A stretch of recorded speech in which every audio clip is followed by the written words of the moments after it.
4 గంటలు నానబెట్టిన పెసరపప్పుని నీళ్ళు ఎక్కువ పోయకుండా గట్టిగా రుబ్బుకొని అందులో కొంచెం ఉప్పు కలుపుకొని పక్కన పెట్టుకోవాలి.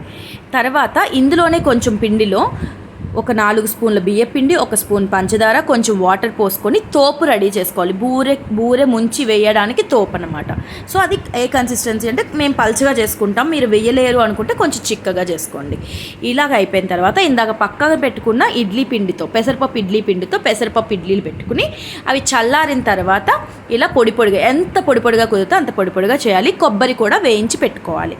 పంచదార మాత్రం ఎంత పెసరపప్పు తీసుకుంటే అంత పంచదార, కొంచెం నీళ్లు పోసుకొని బాగా మరగనివ్వాలి, కరగాలి అంతే, పాకం రావక్కర్లేదు.